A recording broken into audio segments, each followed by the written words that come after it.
What's up, you guys? Julian here. Today, let's talk about making some Ueberrest Adrian M style hard techno. We're at 160 BPM. First thing we got here is our kick. So, I made this kick with operator. You can see it's tuned to the same key as the bass too, which is kind of nice. You get this really harmonious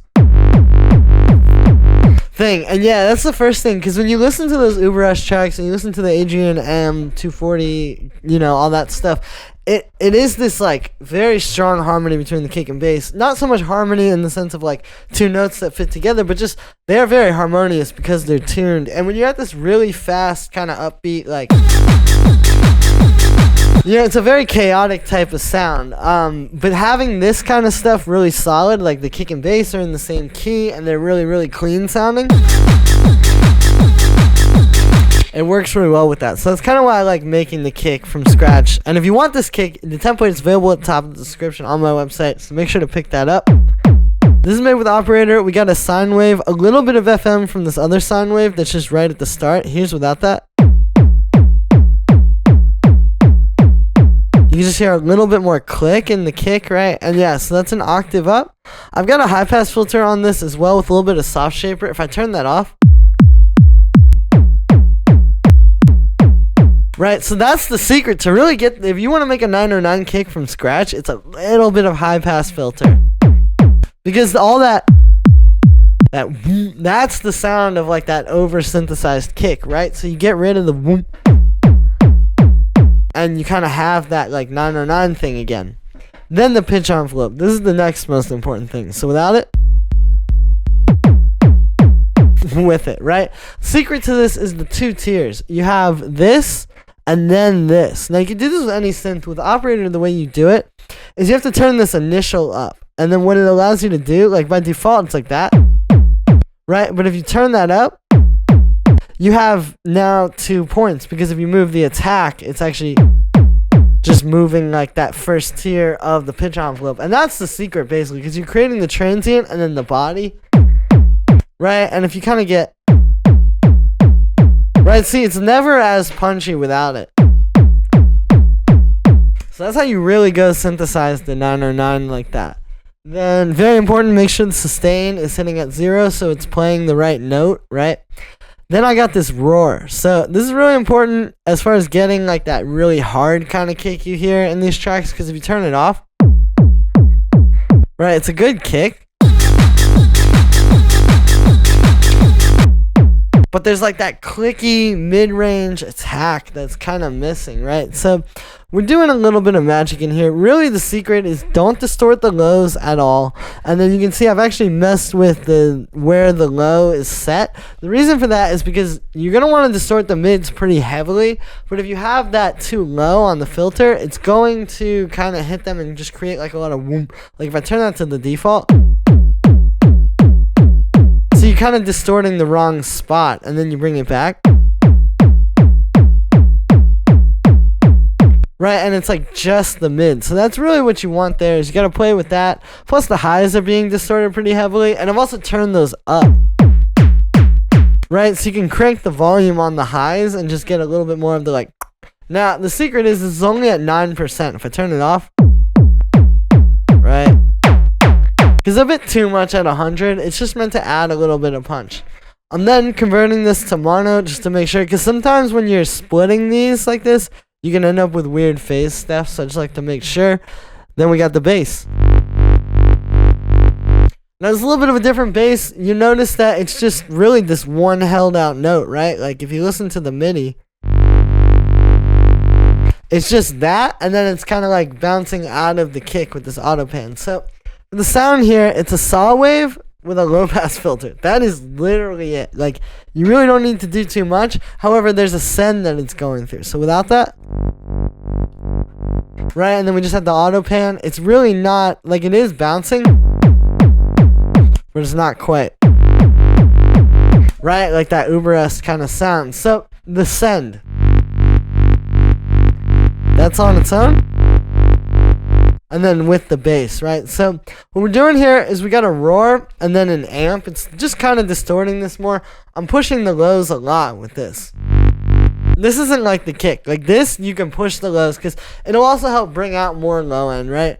And then, so I'll kind of like, right, and you can hear the amp is really focusing it and giving it that like high mid kind of push there. So we got that, and that's pretty much the bass. Like I said, it's very simple, but it just works really well with that kick. So then we get our drums.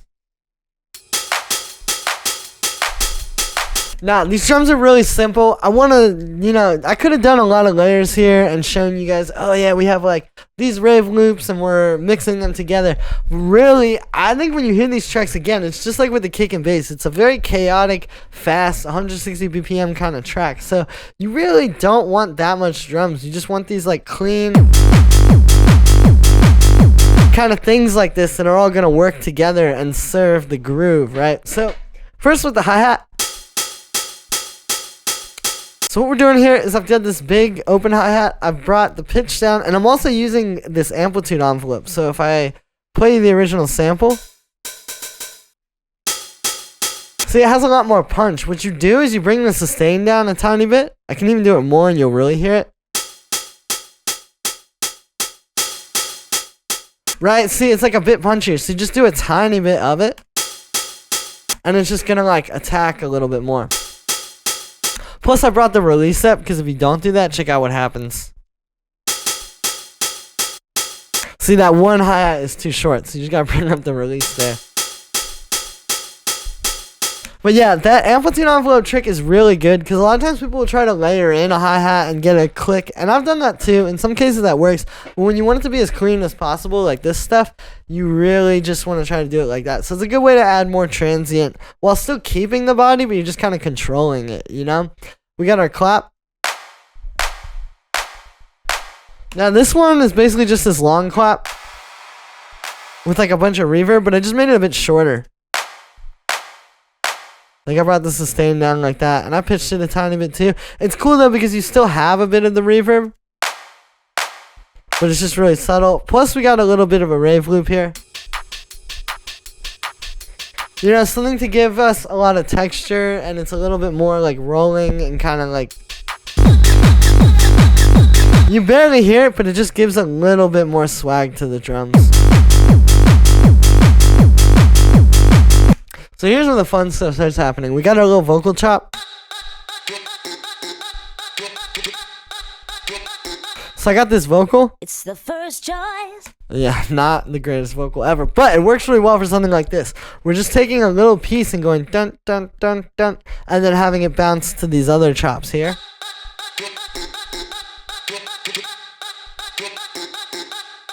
Now the original, this one is pitched to the normal pitch, the main.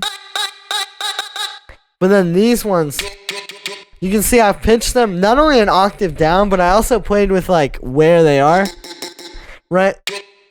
It's all in key.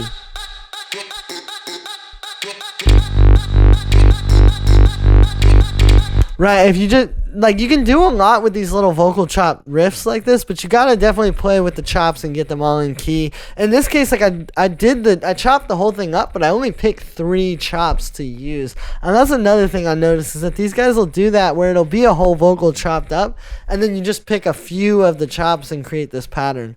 Now, the processing on this is also pretty important. I want to turn it all off and show you what this is sounding like.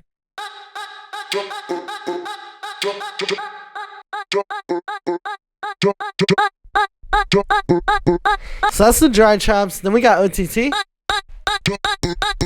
Right, famous preset for Ableton multiband dynamics. Just a really over-the-top multiband compression. Plus this amp that's only at 7%, but I found that like this boost setting,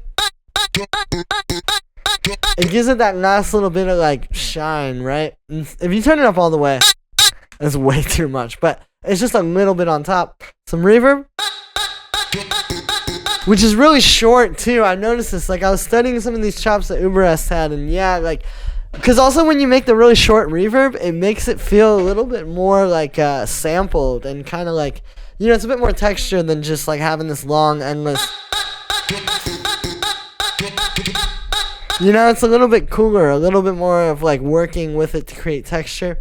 High pass, and then the auto pan to make it sidechain to the kick. Then we got our first little screechy. Right, just playing on the upbeats, same note as the bass and the kick. The sound for this one is wavetable. Wavetable is definitely the best thing in Ableton for screeches. So what we're doing, I'll show you what it sounds like dry.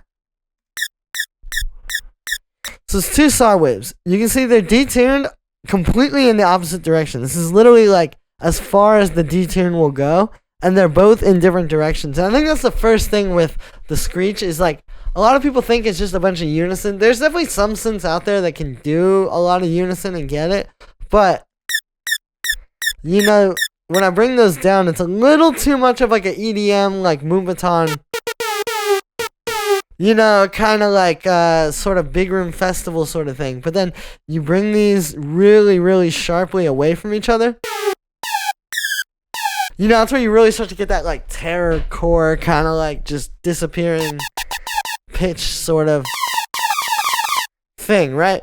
The other part to the screech is then inside of the matrix here, you see I have this pitch envelope. It's so little on there. Like you would think it's not doing much, but that's kind of the key. That's the screech sound. Is you have an envelope kind of shaped like this. And then you just don't have that much of it, but like a little bit on the pitch. Because if you start doing too much, right? It's not really the screech anymore, but you take that back. It's just that little pitch movement, but it's so important, right? And then the unison. I do have that all the way up. Without it, it's still kind of cool, right? But obviously that's the last bit. Now, it's also really important to distort these. And not only distort them, but kind of work with the distortion properly. Meaning, I actually have a high pass filter here going into this distortion. Right, and the distortion kind of does the last bit. So, here's without the high pass.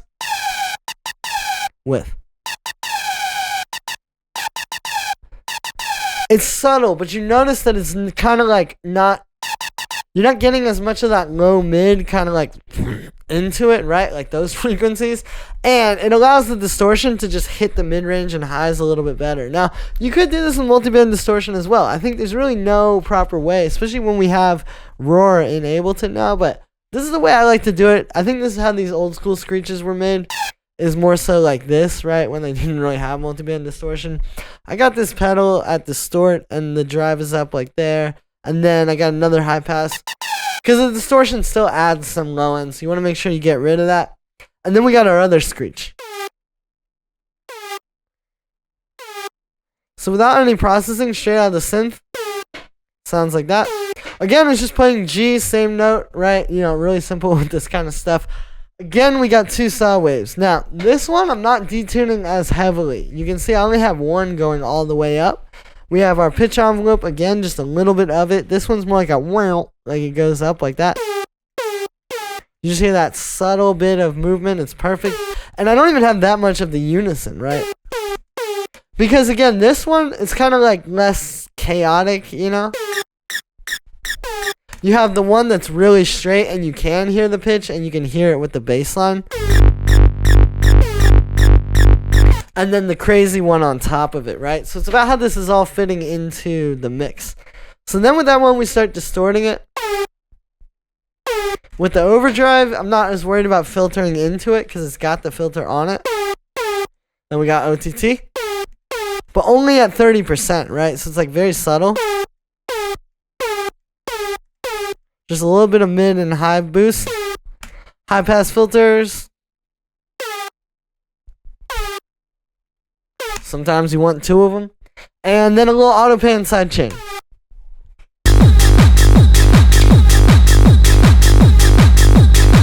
And there we are. So, that is how you make that style of techno. Thank you very much for watching, everybody. Make sure to like this video as well as subscribe. Let me know what you think of this video in the comments. Make sure to grab this template at the top of the description on my website. You know, I really don't make a whole lot off of YouTube, but I'm able to keep going, keep showing you guys how to do this stuff every single day with the sample packs and stuff. So, thank you for the support, everybody. Make sure to grab the template, and I'll see you tomorrow with another video.